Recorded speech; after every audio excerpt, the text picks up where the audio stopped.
স্কুলটিতে শিক্ষক ১৩ জন, কিন্তু এসএসসি পরীক্ষায় অংশ নিয়েছিল ১৪ জন শিক্ষার্থী, যাদের কেউই পাস করতে পারেনি, যা নিয়ে সমালোচনার ঝড় বইছে পুরো এলাকায়। গত বছরের তুলনায় এবার যেখানে এসএসসি ও সমমান পরীক্ষায় পাশের হার বেড়েছে, সেখানে স্কুলটির কেন এমন বেহাল দশা? গাইবান্ধা থেকে হাবিবুর রহমান হবিব রিপোর্ট, জানাচ্ছেন এইচ.এম. নাহিয়ান। চলতি বছরের মাধ্যমিক স্কুল সার্টিফিকেট, এসএসসি ও সমমান পরীক্ষার ফলাফল প্রকাশিত হয় ১২ মে। এতে গড় পাশের হার ৮৩.০৪%। গত বছরের তুলনায় এবার পাশের হার বেড়েছে ২.৬৫%। ফলাফল প্রকাশের পর যখন বাঁধ ভাঙা আনন্দে উচ্ছ্বাসিত শিক্ষার্থীরা, সেখানে কিছু ব্যতিক্রমী ঘটনাও আছে, যা অবাক করে দিয়েছে সবাইকে। অবাক করারই কথা, কারণ ১৩ জন শিক্ষকের বিদ্যালয়টি থেকে ১৪ জন পরীক্ষার্থী অংশ নেয় এসএসসিতে, যাদের কেউই পাশ করতে পারেনি। এমনই এক স্কুলের দেখা মিলেছে গাইবান্ধার সুন্দরগঞ্জ উপজেলায়। স্কুলটির নাম ঘগুয়া বালিকা উচ্চ বিদ্যালয়। ১৯৯৪ সালে প্রতিষ্ঠিত হয় বালিকা উচ্চ বিদ্যালয়টি। প্রতিষ্ঠার ১০ বছর পর ২০০৪ সালে বিদ্যালয়টি এমপিওভুক্ত হয়। বিদ্যালয়টিতে বর্তমানে প্রধান শিক্ষক সহ ১৩ জন শিক্ষক ও ৩ জন কর্মচারী রয়েছেন।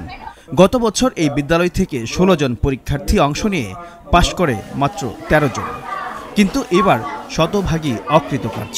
কিভাবে যে রেজাল্টটা এরকম হয়ে গেল, আসলে এটা একটা চিন্তার বিষয়। আমার মনে হচ্ছে বিষয় নিয়ে আবার ১৪ জন পরীক্ষা দেয়, রেগুলার ছিল ৯ জন, আর ৫ জন আছে গত ২০২৩ সালে অকৃতকার্য হয়েছে।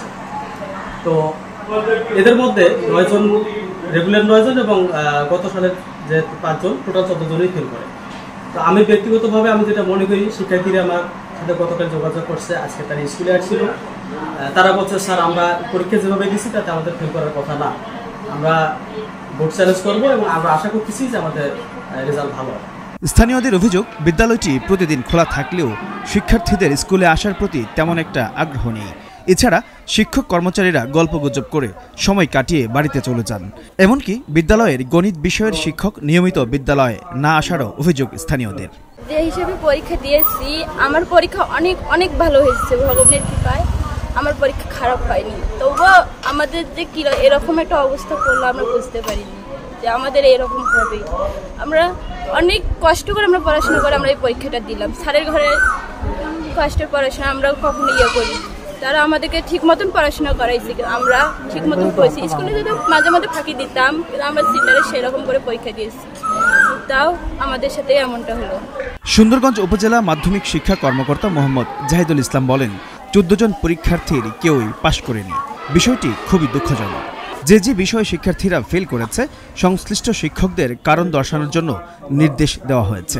আজকে এই প্রতিষ্ঠানটি পরিদর্শন করি, যেটা গতকাল এসএসসি পরীক্ষার ফলাফল হয়ে গেল, সেখানে জানা গেছে যে ১৪ জন শিক্ষার্থীর মধ্যে ১৪ জনই ফেল। যে আমাদের মন্ত্রণালয়ের নির্দেশনা মোতাবেক যেভাবে ব্যবস্থা নিতে বলবে আমরা সেভাবে ব্যবস্থা নেব।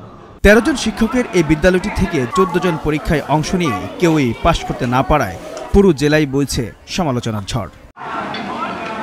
এইচ.এম. নাহিয়ান, ভোরের কাগজ।